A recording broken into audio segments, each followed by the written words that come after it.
Well, thank you, Derwin, and thank you to everyone on the line who's taking the time to listen to our presentation today. And I'd like to express our gratitude to Canada Investor for having us on. Um, what I'd like to do is we have a very brief presentation, only around 15 slides, but there's a lot of data. So we'd like to leave some time at the end for questions for anyone who has anything they'd like to ask.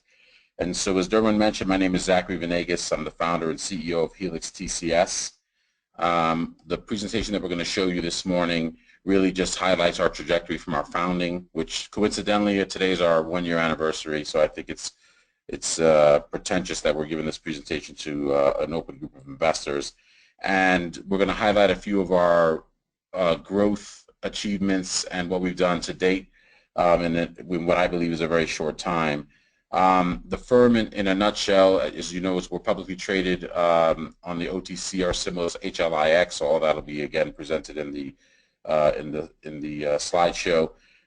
Essentially, what we did was 12 months ago today, we established the company to fill a need in the legal cannabis industry. We've been growing more than 10% a month every month. We have current annual revenue at about $2.5 million. So we're billing, well over $200,000 a month, which in this industry is quite rare, I think. We had a few critical and strategic acquisitions that we've already completed and integrated into the platform, and we'll talk more about that later on in the presentation. In addition, we have some very powerful exclusive partnerships with both MJ Freeway and BioTrack, and we're certainly the only firm in the industry with the two sort of market giants on the POS side to have that sort of partnership. And the purpose of the presentation today is really to let the investor community get to know us better and for us to be able to establish strategic investment partnerships with like-minded people who are looking to help us grow.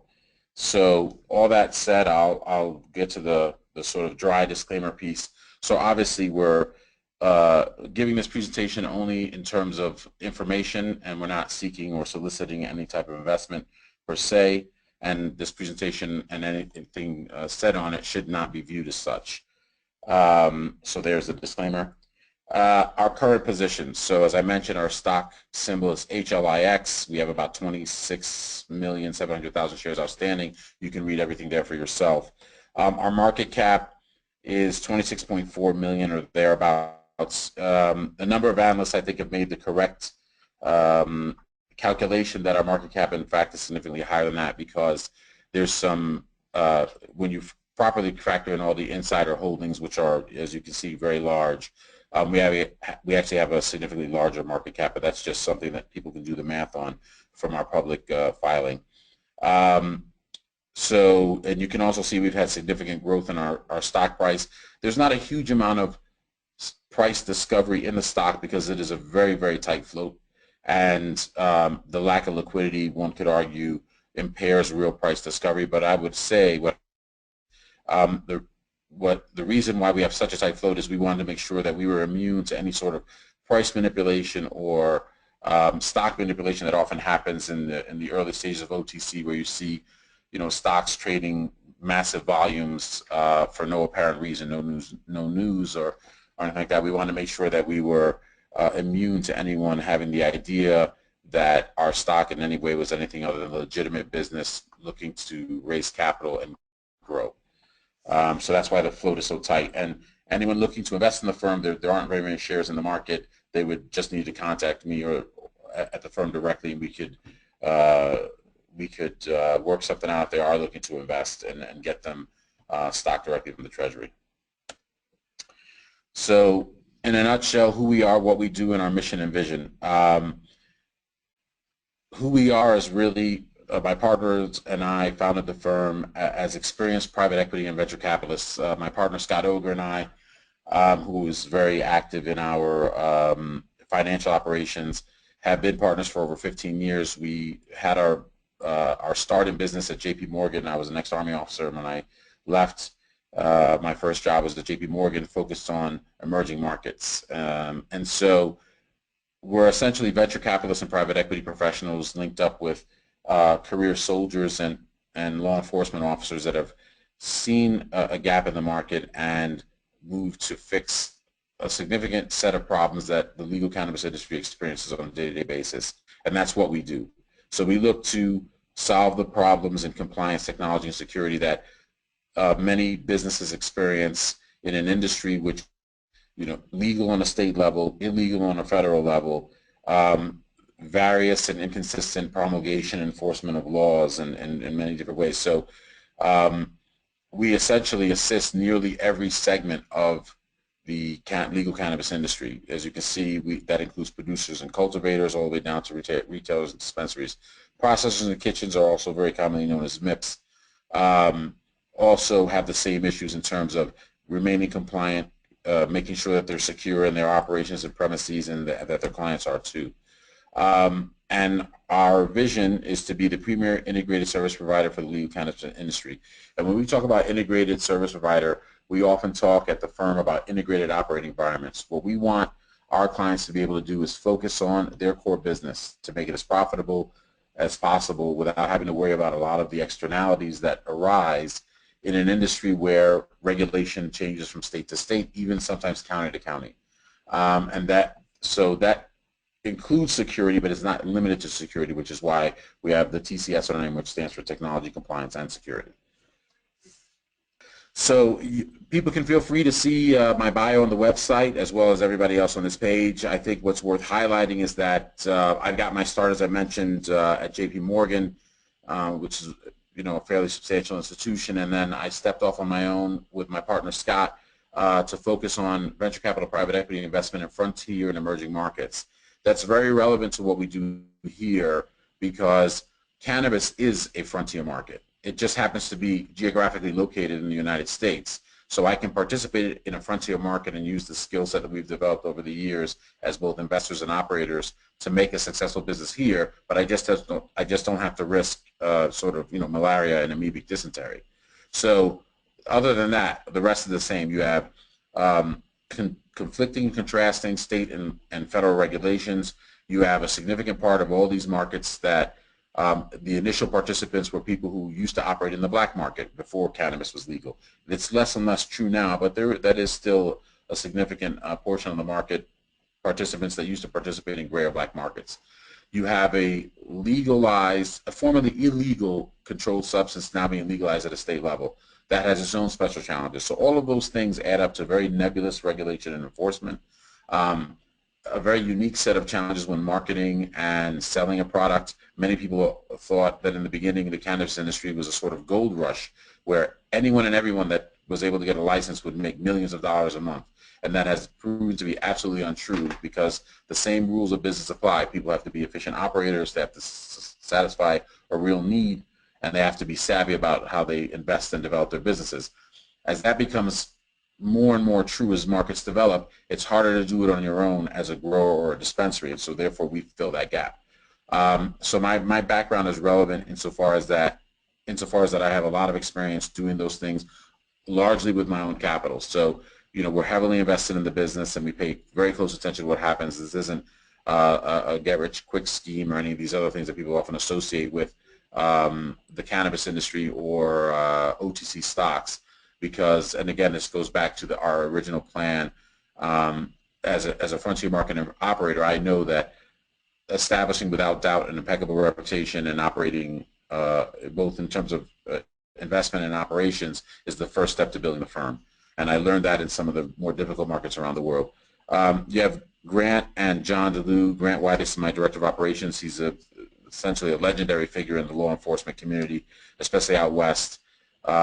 He was the SWAT operator president at Columbine and a number of other mass shootings and very high stress operations. But what's more relevant is that he spent many years as a SWAT team leader, so he's very accustomed to high level fluid operations, which is really what sets us apart from other operators, is that we have a much better operating model. We run a much higher margin than other people, and a lot of that is due to the great operational capability of Grant. John DeLue, who's our head of compliance, is very similar to Grant, and he was one of the very first law enforcement officers to transition out of the cannabis industry, and therefore his network is vast, and his ability to understand dispensary owners and wholesale owners and MIPS is very it's unrivaled because he remembers in the early days, as does Grant, when lots of things weren't even present yet, when there was absolutely no banking, when there was when reporting was very fuzzy. He has the context to be able to understand what operators really need, and that helps them to stay compliant. And he also focuses a great deal on our customer satisfaction and our day-to-day operations in terms of making sure that our clients are getting what it is that they need and want. So there's some other key personnel. As I mentioned Scott Oger is one of them, and so we will talk more about our team as time goes on, as people get a chance, so people can get a chance to know the high quality team that we have here at Helix.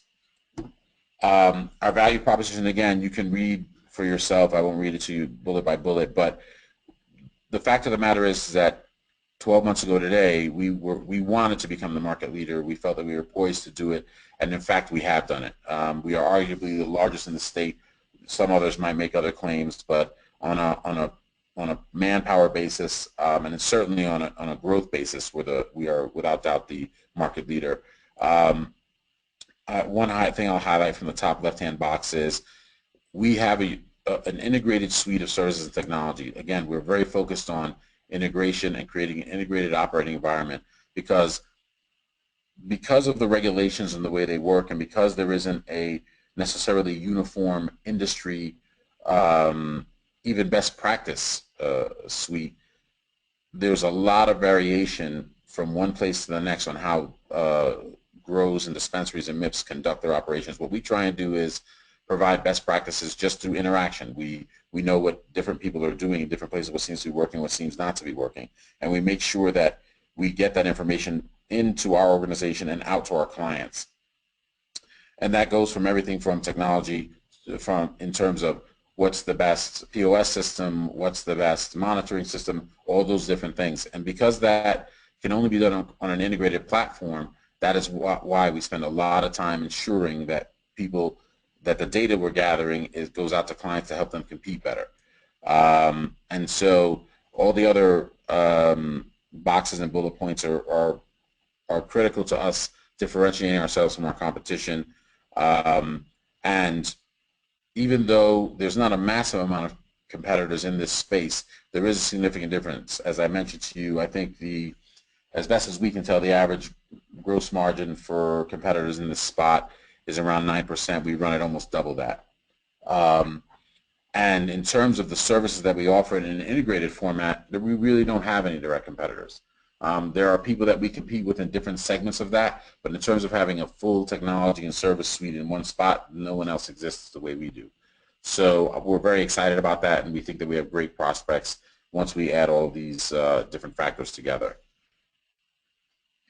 On the next slide, the legal cannabis landscape. So this is something that's quite often in the news, and I won't belabor the point too much, except to say that there was just a recent article that came out that said, Colorado had its largest haul ever in terms of tax revenue to the state. So and as well as its lowest year in terms of crimes in and around the cannabis industry. So I do think that the rationale for legalization, not just from a money perspective, but in terms of minimizing social impact and cost, and removing social externalities, I do think that rationale holds and seems to be being empirically supported.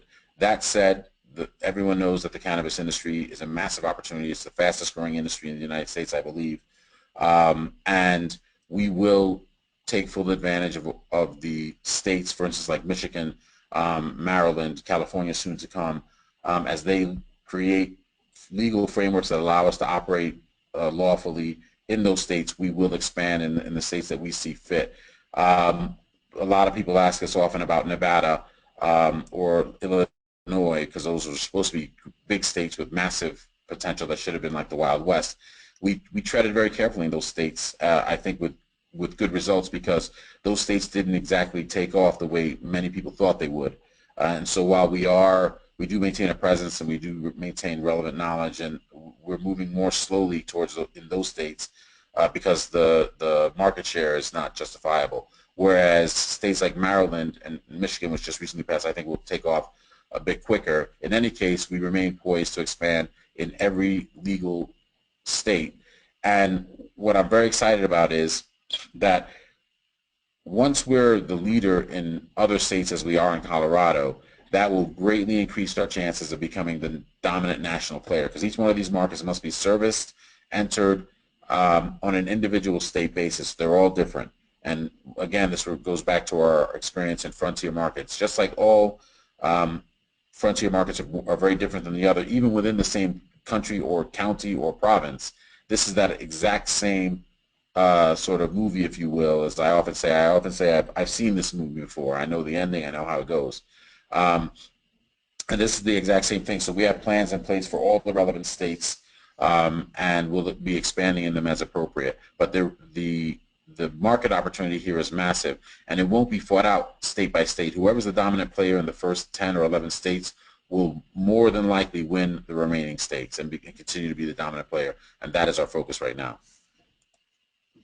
Again, this is more detail and metrics around the actual opportunity itself. I even think our data here is even a bit conservative. There's been, some empirical data that's come out to show that it's actually been much larger than what we see here. But in any case, even these conservative numbers are more than large enough to represent a very interesting opportunity. I would say one of the greatest opportunities in a business generation, based on the numbers here. And again, recreational legalization is a great bonus, but it's not a prerequisite to our profitable and successful expansion across the country. And I think rightfully many states begin with medical, with the medical experiment first, and I think that makes sense because people who have a genuine medical need to be serviced, I think, should go to the front of the line. It also allows states to shake out regulations, operations, best practices, and social impact of legalized marijuana. And so I do expect all the states to start with medical and eventually have recreational, but I think that the numbers that are officially used to describe this opportunity, I think, frankly, are a bit low. And I do believe that, the target of having a national legal cannabis industry at around 36 billion, I think is very realizable. So no presentation of the business could be complete without talking about our competitors. As I mentioned, I really don't feel that we have a lot of direct apples-to-apples competitors, but within the security space especially, which is how many people see us, we do have direct competitors. These are, I won't say much about it other than to say the numbers speak for themselves. If you look at this chart, this is over the 30-day moving average over the last 12 months. We, as I said, today's our 12-month, our one-year anniversary, and so we started with zero, no clients, a good team and a vision, and we've been able to execute, I think, very successfully. And in that same period of time, these are our two most well-known and frankly largest competitors. So that's all I'll say about that. The numbers are very easy to compare. We're all public companies. You can go to our web. We're all on the OTC. You can go to the listing websites and compare financials, which are already posted. Our audited financials are posted. Our Q2 is already posted. And these are our 30-day moving averages, which is to say we've had essentially a 600% increase in our price since we went public. So I think that's a reasonable return on investment for anyone looking to invest in a real company. And then our growth strategy, we're all essentially, nearly everyone at the firm is former military law enforcement. And as you see in my bio, I'm a former Army officer. I'm an infantry guy. So everything has to have a plan. Even if it's a fast-changing plan, everything has to be done on a plan. We executed a very specific 3-phase plan. We've hit every single financial target. We've hit every single date target. And we're now in phase 3, essentially. By the close of this week, we'll be in phase 3. So where you see in the middle where it says acquire targeted firms and develop software, and that's in progress, that's essentially completed because we've, as you'll see in this presentation, as you see in our public announcements, we've acquired Cannabis, which is the oldest and largest and most complete cannabis wholesale marketplace, so an exchange, if you will. And our software development for Cannabis, which was to say improving and refactoring the software that we acquired is also complete. So we're now in phase 3, I would say as of this Friday. And so we do have plans to uplist. We should be on the QB here shortly. We're working on our Form 10, and we'll be filing that imminently. And at the November conference in Las Vegas, Nevada, which there's a large cannabis conference there, we'll be rolling out some very interesting and exciting feature sets for both Helix and Cannabis, and announcing some other future partnerships, or partnerships that will make a very large impact in the future, as we did with MJ Freeway and BioTrack. And now that I've mentioned Cannabis a little bit, here's a slide on what we do in regards to that business line. And the long and short of it is that Cannabis is the leading wholesale marketplace for seed to sale marketing. And that the reason I say marketing for licensed cannabis business and not just wholesale is, while you absolutely can, and people do buy and sell wholesale, when I say people, that's really licensed entities, buy wholesale cannabis on our marketplace, there's also a significant revenue component that's derived from targeted advertising, because, for instance, in the state of Colorado, we've got about 73% of all licensed entities in the cannabis business use our wholesale marketplace to buy and sell cannabis, and also to advertise, to interact with one another. And so that's critical to building a user platform with with a critical mass that makes a marketplace function. Because if you don't have enough buyers and sellers, and you don't have the ability to move product in the market, it just won't work. And Cannabis always was a multi-sided technology platform, and that's why we're also able to sell advertising to businesses looking to target only licensed cannabis businesses. So we don't do generalized sort of Google-focused advertising. If a business wants to target only cannabis market participants that are licensed, this is the place to do it, and it's been very successful. And so, as you can see, the mission and vision, we will be the definitive wholesale network and real-time commodity exchange. We have already developed the technology, the standards, and the functionality within the platform. So we're not just an eBay in the sense that people just throw up listings and it's just a themed website, which is frankly the competitors to Cannabis. That's all they are. We have very high levels of functionality and custom-built code that allow users to do a lot of other things, and it generates a massive amount of data, which is also a big part of our future revenue generation. You'll hear more announcements in November about our data operations. So we are by far the closest to being a full real-time marketplace, and that's largely due to the final component with our exclusive agreements with BioTrack and MJ Freeway, which allow us to check real-time inventory data of people trying to sell in the market. The way it works right now for everyone else is when someone says they have 100 pounds of cannabis to sell, there's no way to know if that's really true or not. There's no way to know the quality. There's no way to know anything other than do a very long and laborious phone negotiation followed up by physical trips to each other's stores. So we've streamlined that process. We've created standards around which people can grade their own cannabis, so people can have confidence in buying and selling what they need to buy and sell. And obviously through Helix's operations, we can make it a seamless transaction, because we can handle the transport and delivery as well as collection of funds.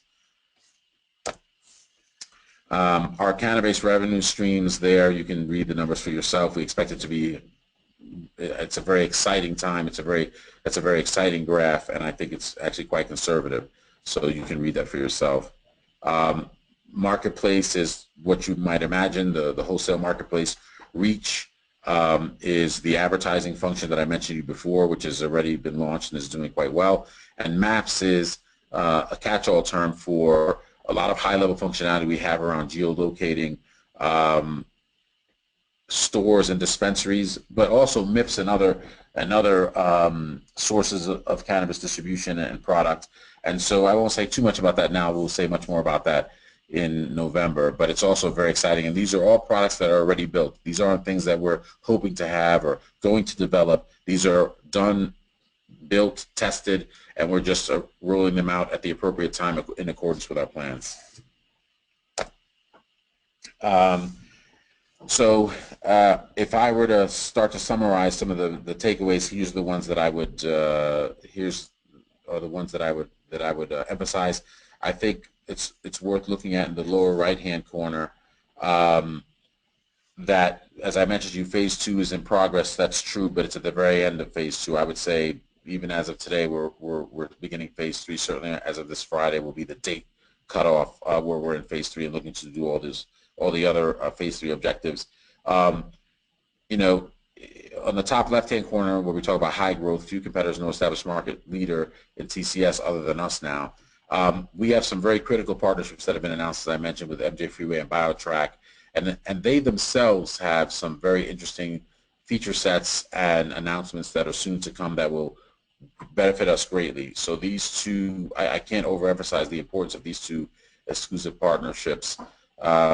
Because they represent 90% of the market in point-of-sale services between the two of them, and around 80% of all the states on the side of BioTrack, because they've won quite a few states. MJ Freeway, as you know, had won the state of Nevada. But between the two of them, every time they win, we win, and that's very powerful for us. And so, in terms of positioning, I think our experience, capabilities as entrepreneurs, as I look at other firms in this industry, it's no exaggeration to say that most businesses are started by first-time entrepreneurs, especially at scale. And so there's a learning process that goes along with that. We've already cut our teeth in some of the toughest markets in the world and been successful.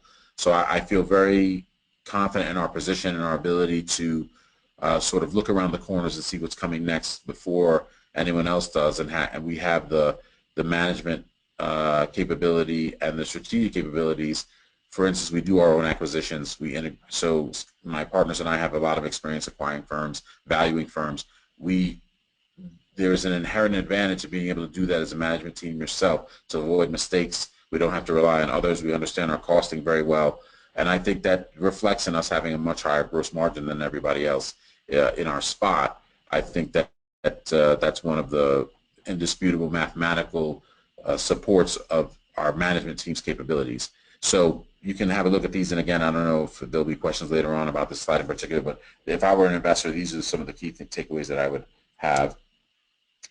Again, our financial projections, they are what they are. You can read the number. I don't like to focus too much on forward-looking projections, other than to say if you look at our past financial performance, it's been exactly in line with what we've done every step of the way. As I mentioned, we've made every single time target, we've made every single financial target, and every single operational target that we set for ourselves. So I have a high degree of confidence that we'll be able to continue that record and hit these targets going forward. And critically, as I mentioned here, as we do look to raise capital in the future, we'll be using that capital to just execute on the plans we already have in the markets that we already have identified for expansion.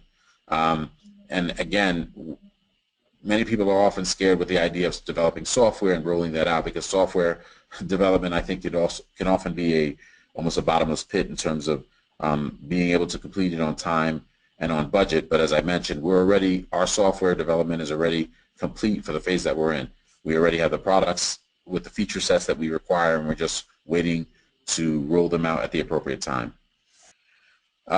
So that concludes the formal part of the presentation. If anyone has any questions or would like to contact us, the contact details are there. Feel free to call me or email me. I welcome all inquiries, and I'll do my best to get back to inquirers as fast as I can, usually within 24 hours. It's quite busy around here, so sometimes it might be 36. But other than that, again, I thank you for your time and attention, and I'm open to your questions. Okay. Zach, would you like to answer any questions online, or would you just like the questions to be emailed and you would answer the questions via email? I'd be happy to answer that you may already have. I'll answer them right now if I can. Okay. First question. Is there an educational component to your business? I am assuming some cannabis companies have to be convinced that their businesses need your services. That's a great question. Thank you. There is an educational component. It's built into our sales cycle. Um, for the larger players, there's quite little. There's not very much at all. The larger players, they have so much at risk in terms of their robbing them would be so lucrative that that just invites the risk there. So the larger players know. Smaller operators, there is an education process, but we have a suite of services that we offer them, especially on the security side, that can fit nearly any budget. And one of the issues of the cannabis industry is chronic underreporting. People don't like to report when they have robberies, or not robberies, but burglaries as opposed to robberies, right? So a robbery is when someone's using force to take something from you. A burglary is someone just stole from you. So there's much more burglaries and product shrinkage than people let on. And so people quietly call us up and say, listen, I've got a few issues. Can you help us? And so that does happen. But yes, there is an educational component to it. And I would say it usually resolves within 2 to 3 weeks, so that the sales cycle is not more than usually around 6 weeks for a person that does need to be educated on why they would want to use our services. And in terms of Cannabis, there's almost no education process because Cannabis is very demand driven. Lots of people are on the service and use the product because they need it. Next question, and these are a couple of questions. I'll just try to combine them. Could you give a little color on why cannabis businesses need your services? Could you walk us through how you would assist a grower or a dispensary? Okay. So I'll do it in two streams, one on the Helix side, one on the Cannabis side. So on the Helix side, the most direct and obvious service is security itself. So a grower or dispensary, depending on their size and where they're located, will need security of one type or another. It could be monitoring through cameras. It could be periodic security inspection, or it could be more substantial, meaning an armed guard there. If you're familiar with the way dispensaries work, for instance, people have to come into the store to buy. They have to show their ID. They have to be essentially led into the facility in the dispensary in order to purchase. That function is normally taken over by a security guard. So that on that side for the dispensary, it's very clear. On the side of a grower or a wholesale side, there's a lot of operations that growers go through, especially during the trimming and processing periods, where they're a bit more vulnerable. You have product moving around. They often like to be guarded by security professionals, so that during that period when they're more vulnerable, there's more people in and out of the facility, they're not an easy target. So that's the security services for that side. Then compliance is just compliance audits and best practices assessments, because everyone has to stay compliant. There's a number of tasks and operations that all growers and dispensaries have to complete regularly, and we assist them in making sure that they're doing what they're supposed to be doing. So that's another very need-driven one. And then on the technology piece for on the Helix side, we offer solutions in terms of camera monitoring, and we have some very high-end technological capabilities in terms of geofencing and route selection that allow people to know where their product and or cash is at all times, because as everyone knows, not all cannabis businesses are banked. So that moving their cannabis and their cash is another important function that we provide on that side. And then in terms of the wholesale side, meaning Cannabis, again, that people want to use that service because with the disintegration in the state of Colorado of business models, meaning there used to be a law that said you had to grow 70% of what you sold if you're a dispensary. So all dispensaries or most dispensaries had a grow attached to them, if not in a physical sense, at least in an operational sense. That's no longer the case. People can now buy fully on the wholesale market. So there's a number of the larger operators who operate very large grows and grow all of what they sell. But in periods of high demand, they still need to get more products, and they're able to find that on Cannabis. And then in terms of the smaller operators, if you're a smaller dispensary, you may choose to forego growing your own cannabis, and you may source it all from the wholesale market, in which case Cannabis is your lifeline to that market, and it's very high use. So hopefully that answers that question. It's a very layered question. I try to do it as succinctly as I could. Yeah, Zach, I got another layered question here. Um, so try to keep up. Does Helix have any additional financial-based or regulatory POS tracking system business acquisitions in the pipeline? If so, any they can openly speak about at this time? That's one part, So, Zach. okay, so I'll do that one first. So we absolutely have other business lines that will soon be revealed, and other acquisitions that we're contemplating, but unfortunately none that I can really speak to right now. I know that's a disappointing answer, but I really can't speak to that right now. Another audience member has a question. What is a MIP? Right. So a MIP is essentially a kitchen. So they're the people that take cannabis extract oils and they're often called infused products, and they infuse them in things like cookies or cakes or candies or drinks or even just oils. So there's some people that just extract the oils and infuse them with other things, or it's that whole non-direct consumption of the plant side of the business. What kind of compliance offerings do you have? So we offer a full suite of compliance services, meaning if you're a dispensary or a wholesaler that's about to start business, we help people write their compliance and security plans to operate their business, all the way to people want essentially compliance spot checking or support services to check to see if they're being compliant with the state. We also offer compliance audits, and then we also offer training and compliance so that people can train their personnel to be compliant. Often the grow and dispensary owners do it themselves, but as they grow and they get larger, they need a service provider to support them in ensuring that their people know what they should and shouldn't be doing in their day-to-day operations. And we often provide training for that, and we listen very closely to our clients to make sure, many of whom are I would say, are compliance experts in and of themselves because they've been operating successfully. But what we look to do is gather best practices from across the industry and bring that to clients, which they then sometimes want taught to their employees. Next question. How do you acquire new clients? Do you have a sales team, a marketing team? Yes, we do. So we have a sales team that goes out and very very careful about client selection and targets people that we or operations that we think could use our services. At the same time, I would say half of our new business, which sustained our over 10% a month growth, it comes from word of mouth. Next question, Zach. How does legislation impact your business? Does federal approval increase your revenues?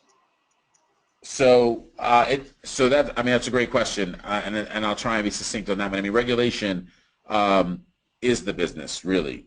This business only exists because of the tension between state and federal regulators and the uniqueness of the industry. So um, it can change generally for us on our side of the business. Regulations and changes in regulations is supportive of the business because it creates new market opportunities. People want to know what the regulations mean, how it impacts their business, and they often want someone with experience on this side of the business to help them figure those questions out, and that often generates new customers for us. That's on the one side. When it comes off Schedule 1, when it becomes federally legal, um, we will be large enough, I think, to where it won't be just so easy for the big national security players to just come in and undercut all the pricing, because the compliance aspect of this and doing things in a particular way, because it is a legally controlled substance, it's not very easy to just show up and just say, we're the McDonald's of security or technology or compliance and just undercut everything. So I think when it becomes nationally legal and you have intrastate commerce, that will greatly boost our revenue, because larger players will get into the business and they're going to want the market leader to support them on their technology compliance and security needs, and that's clearly us. Next question, sort of, dealing with federal legalization. What are you doing in preparation for federal legalization when agencies such as the FDA and OSHA may become more intrusive? So That's a very interesting question. So OSHA is already present in the industry, and we deal with OSHA issues in terms of our compliance inspections. So even though OSHA is a federal agency, and even though cannabis is federally illegal, OSHA has no problem finding people and collecting fees on a state-by-state basis. So OSHA already is in the business, and so we deal with them. It's not terribly intrusive because if you have good operations, it's not a very large factor. In terms of larger agencies like the FDA, they really don't impact what we do. They much more impact the extractors and the wholesale growers and people who are focused on developing the drug side of the business, meaning when I say drug, I mean the medical drug side of the business. In terms of preparation for changes in federal status, there's not really much you can do other than be part of the conversation, and that we're much more involved with that on a state level. So we testified in the state of Michigan. We were part of that process in terms of them promulgating their law on transport and security. Our presentations were entered into the record, and we were part of that process. We try and do the same thing in other states like Maryland and California, where we're part of those conversations. People seek us out for advice on a wide variety of aspects, even on because we're a keen observer of the industry itself as a service provider. We have a different perspective than many others, and we have, I think, very detailed and intimate knowledge of the industry that others don't have because we take a bird's eye view of everything. So the way we deal with the regulation issue is to just be part of the conversation, make sure that we're flexible and customizable in all of our solutions to clients, and then just get ahead of the curve and have our voice heard in a state-by-state fashion. Next question. How many dispensaries do you work with in how many states? So that's I think that's probably into the material non-public information category, so I don't want to get into numbers, but I would say due to our size, our market share is in terms of the people in the market or the dispensaries or operators in the market for security, I would say we're above 30% market share. So that's fairly significant. There's a number of large firms.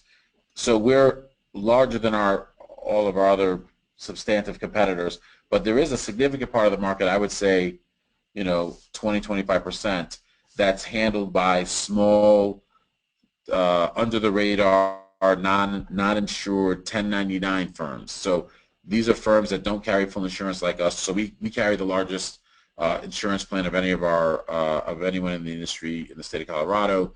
We are very careful about how we operate our business, and so there's a lot of people out there, I would say 20-25% of the market, that don't operate that way. Their employees are not real employees. They're 1099 employees. They don't get taxed and paid properly. So there's a significant market out there, a significant part of the market that still operates that way.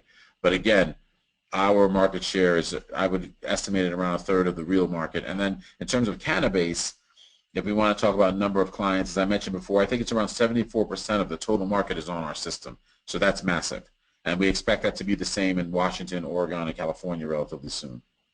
And the last question, Zach, what is Helix outlook on California? When will they enter the California market? So we will enter the California market in the coming days and weeks. We already have clients from here that have decided to take the plunge in California, and they've asked us to go with them and support their operations there, just like we've done here. So we'll open California immediately profitable. There's no question we will be in the state of California to operate. California is a very fragmented market. The reason why we haven't already entered California is that California hasn't promulgated laws that require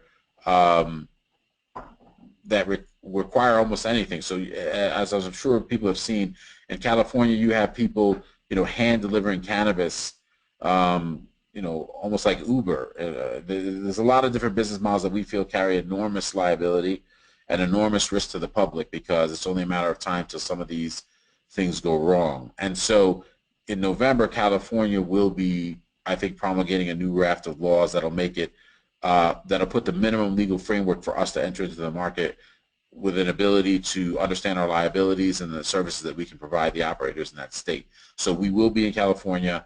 We've been planning it for a while. We are part of the conversations. We already have critical relationships there to get a significant market share, just like we have here.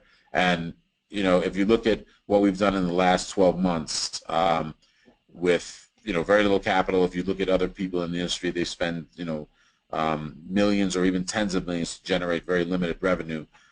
We plan to do the same thing that we've done here in California, but on a much larger scale, because California will essentially, I think, double the size of the market in one fell swoop. So we certainly will be addressing California. Zach, that concludes our presentation. Any last comments regarding Helix TCS? No, just thank you for your time and for the investors' time and listening to our presentation. And if anyone has any questions or any further questions or wants information on how they can partner with us, just please send me an email or give us a call. Thank you, Zach. And Helix TCS will be featured on the cover of the October magazine issue for the Cannabis Investor magazine. So we look forward to seeing your profile and your feature next month, Zach. Thank you. Thank you very much.